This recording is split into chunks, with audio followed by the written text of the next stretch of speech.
addressing mistrust, doubt and fear about the role of the Satguru. Background. When I contemplate the figure of the Satguru, I feel a kind of anxiety in the body. When I stay with this feeling in the body, by letting it fully be in the body and experience it, I see it comes from the fear of losing the opportunity in this lifetime to fully realize the self, by not giving my heart fully to the Satguru. However, doubts arise when I think about giving my heart fully to the Satguru, who tells me that giving money to his foundation for his vision and divine work is the best thing for my karma. I want to clarify that when I am speaking about the Satguru here, I am speaking about the Satguru in general, in the Indian tradition, not anyone specific. This doubt also comes when I see that people in the group that do not have money do go to retreats or to satsangs, cannot go because the foundation does not have any places for those people that do not have funds to pay. However, at the same time, money is being used for traveling in first class, staying in 5-star hotels, or building new homes that are only for his use. On the other hand, when I read masters like Robert Adams, in brackets, Silence from the Heart, they always say that you should never put in question anything that the Satguru tells you, because fully giving the heart to the Satguru is the most clear way to realize the self. Then, when I contemplate that idea, I also see the fear of leaving a Satguru that is totally established in the truth. When I listen to the silence, the inner Guru, I feel in a way that cannot be expressed in words. I feel that a person that realizes the self has some characteristics like Ramana Maharshi in his day-to-day life, such as deep humility in all aspects and so on. Question. I would love if you can speak about the Satguru figure and how to see what is coming from the mind and what is coming from the heart. With all my gratitude and love. That's a big question.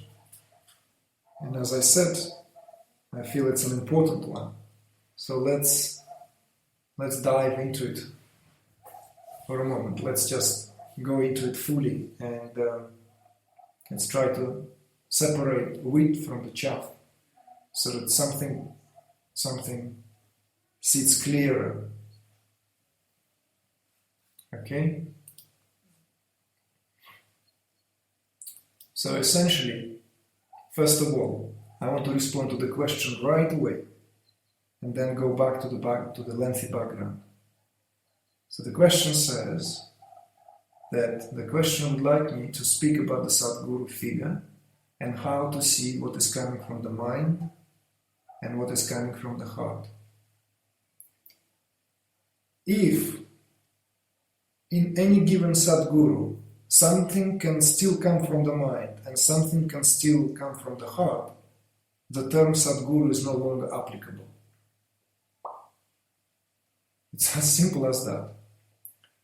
The very term Satguru, right, for those who may be unfamiliar with Sanskrit or Indian terminology, here at our webinar, Satguru here stands for that ultimate epithet for the teacher, for the guru. It's not just guru, although guru in itself is enough. Satguru, the ultimate, the utmost, the absolute guru, Sat. The part Sat here. There are many other ways one can speak about the guru. Jagat Guru, the universal guru, and so forth. But Satguru usually is the highest epithet, the highest term one can give to the guru or to the preceptor, to the teacher. So if there is a possibility for coming from the mind versus coming from the heart, that is no longer a Satguru. The Satguru has not met the criteria if there is a possibility of coming from different regions, because the whole point, or rather the one who can be ever called a Satguru has to have a total and complete reconciliation of any faculty functioning, infused through the energetic current back into the inner source of it all. In other words, whichever tradition you take, it has to be a fully enlightened being. And what it is by definition?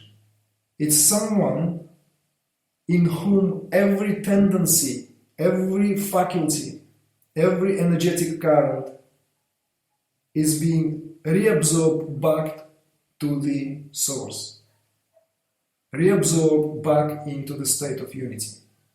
What mind, what heart are we talking about? In a self-realized being, there's no possibility to tell them apart. They neither heart nor mind. The term heart may gain different dimension, may gain different proportion, and may be used more often. But make no mistake, mind dissolves in the heart. Mind dives or dies in the heart. Glides, slides, whatever the metaphor. There is no longer something we can call mind versus the heart. So this is first, immediate response. And the question is asking me to talk about the Satguru figure. Let's now talk a little bit. Before we continue talking, I want to also clarify a little bit. How is it possible for someone to totally reconcile everything and essentially the pranic current, which is the carrier of everything, of every function, of every faculty, is essentially withdraws and dissolves in the spiritual heart? How can that person exhibit any personal traits of character? Because questions like that also arise. It is perfectly possible, and it's perfectly fine, and it's perfectly okay, because there has to be something which allows this form to function. So it cannot be completely this, what prior perhaps to that process of transformation had certain form. We cannot create a completely new form. After all, every sage, female or male gender, reconciles the very gender itself. But still, their form is subject to the DNA, subject to the blueprint of these frequencies. So it would be kind of inappropriate to demolish and dissolve the form, because this being still functions in the world. And in order for this being to function, there has to be and have to be some character traits that are remained after a full realization took place. There are many various different terms and explanations to this phenomenon. One such is, like most commonly spoken of, is lesha avidya. There's remnants of that avidya, that ignorance, in a state of enlightenment. It still needs to be there to hold the molecules together, to hold the character together. And every character is different. Ramana Maharshi had that kind of character. But are we in a position to judge or fantasize what was the character of Ramana Maharshi? There are lots of stories, and people are enamored by just one aspect of Ramana Maharshi, is that utterly saintly look of a mature sage with white beard or shaven head, or shaven face. He had different faces, doesn't matter. And you can see that godlike gaze from that. It's like on the mantelpiece of thousands of people, these pictures today. But is this the real Ramana Maharshi we know? Do we know how Ramana Maharshi was next to his disciples, towards his close disciples, how he acted? Do we know if he really expressed his human traits? This is our fantasies. And we make these fantasies. Because Ramana Maharshi's figure is safe, he is no longer here. Only beautiful books, beautiful albums and beautiful publications. With black and white pictures, because the color would look out of place. Even if the color existed, it's better than to be black and white, because it looks more timeless this way. I'm not trying to pull leg or kind of ridicule the place from where the question comes from. But I'd like you to take a turn and look at it also with clear understanding. There are different types of sages and different types of enlightened beings. All to do with what gunas are dominant in them, and gunas act regardless and irrespective to the status of the realized. Even traditionally speaking, there were sages who were more kind of like motherly in their behavior, and those who acted as warriors, very tough in their conduct, hard to be around. But we cannot just brush everyone by the same brush and demand that every self-realized have to exhibit these traits. So you're asking me to speak about the Satguru figure. Let us first establish what is Satguru and what do we mean by the figure. Satguru can come in any form and shape. Any form and shape. One decides to speak and shout, another one sits silently. One wears clothes, and fine ones, by the way. Fine garments, very expensive clothes. The other one goes naked. One smears himself with ashes, another one smears himself with shit. Another one prefers to sit surrounded by flowers. One loves music, another one retrieved in the mountains. One is unknown to anyone and he lives the life of a householder. No one even knows of his existence except his next door neighbor. Another one is celebrated and his pictures are being printed and reprinted and can be often seen on Facebook. So all these figures we're speaking about are just different shapes the Satguru can work through. So this is to start with. Now, what your question rather directs our attention here is that aspect of what is fair and what is unfair, and that there's this mistrust and doubt and fear about the role of the Satguru. And in the background, you clearly stated that it is, although you specified that there is not a certain person, but a Satguru in general, in the Indian tradition, it is being addressed, not anyone in specific. And yet I cannot help to think that it is still someone you have in mind. So I'll leave that to you and I will simply speak and you make sense out of it as you will. You see that no true Satguru would ever demand that particular way of how you can contribute, unless that Satguru is in a certain relationship, unless you have a certain relationship, formed a certain relationship with this person who acts through this particular personality, individuality. I know very successful gurus. I have known and have heard and read about very successful gurus in terms of how they conducted their affairs. But I've never heard that they demanded that people donate and give money to their foundations. To start with, a good Satguru would be an excellent businessman and would be able to conduct his affairs in a way that money would flow in anyway. Maharishi Mahesh Yogi was such Satguru. He was amazing businessman. The way he conducted business, some people love it, some people hate it, it's another story.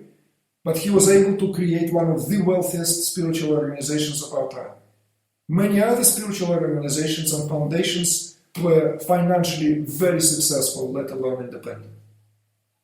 But no teacher of merit would place this as a prerequisite to receive knowledge. This is unheard of. With that being said, there is another misconception prevalent nowadays, is that somehow spiritual knowledge is open to everyone. This is the disease of our time. And I would like to speak about it. I would like to speak about it on every occasion possible. That spiritual knowledge is available for everyone at all times. I don't believe so. I do not share this perspective. Everyone is worthy hearing that knowledge. That is true. Everyone is born with the innate possibility to receive that knowledge. Everyone here is to experience the very purpose of one's incarnation as a human being. But whether one is going to make it into a number one affair in their life, that's a different story. So pearls before swine is a good metaphor here. Therefore, in certain traditions, there have been a certain parameters before the real knowledge begins to flow from heart to heart.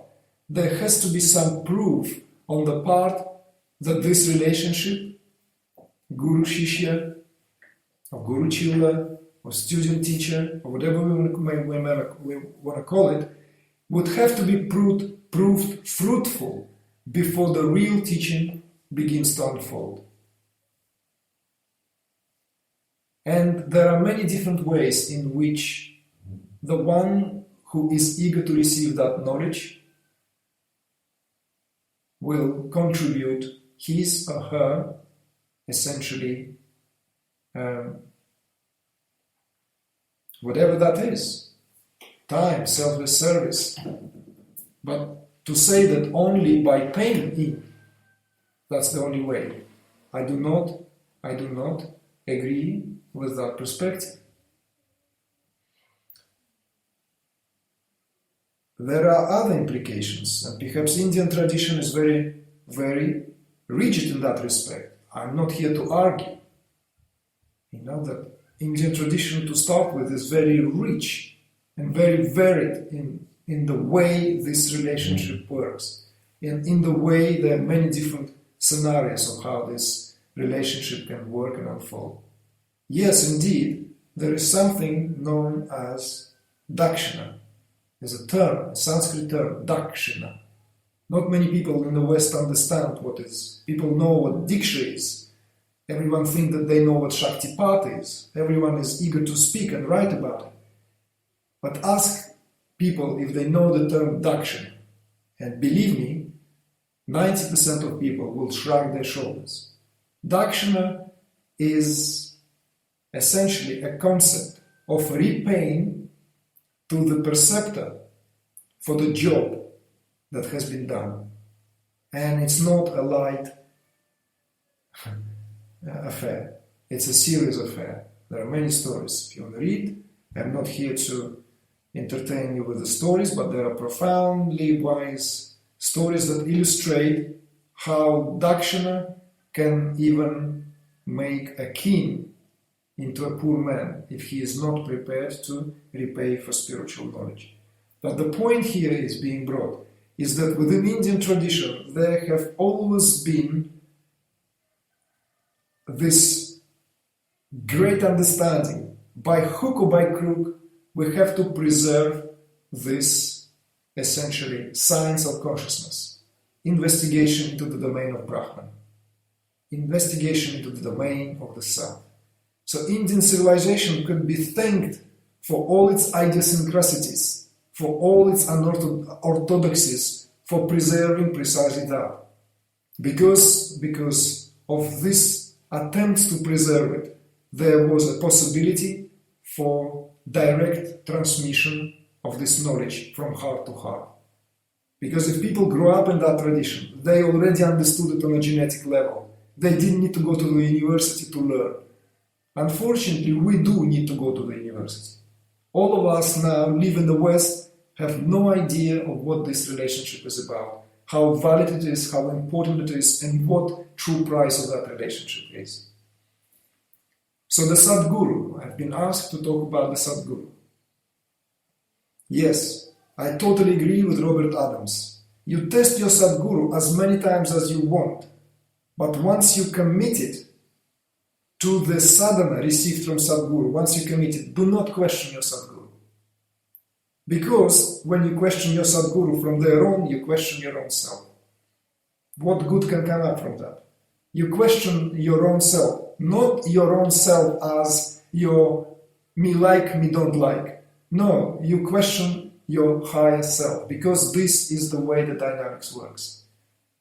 But until, of course, that threshold is passed, until you have fully entered that relationship, you are free to choose and free to decide. You are free to come, free to go, do what as you please. And no teacher I know of will deny that. No teacher will tell you otherwise. Teacher who understands this relationship will confirm these very words. But once you committed to the sadhana received from your perceptor, you are better off no longer to question that perceptor. With that being said, of course, we live in time when everything is perplexed. The field of action itself is perplexed. This is the definition of the Dharma is in decay. We live in time when Dharma itself is so perplexed that even this foundational teaching itself, this foundational understanding, these relationships themselves are perplexed. So, these doubts are also legitimate. It's part of our time. It's part of the age we live in. You need to reconcile it. Nobody will reconcile it for you. Whether this is helpful, what I'm saying to you or not, it's for you to decide. But I want to tell you that the Satguru business and what that term stands for is still greatly misunderstood. People demand impossible heights from personal encounters which are not personal in its essence. You see, the Satguru role is to destroy that part in you which stands on your way to realize your higher self. The good Satguru would do just that. How he or she would do that depends on the very, very role that Satguru is being placed to play. Some will do it gently and sweetly, but does not mean it's not going to be painful. Others might do it more brutally. Others may do it in a more fast manner. But dilemmas that you present here are not of this kind. What you speak of is this kind of dilemma born of you seeing the hypocrisy.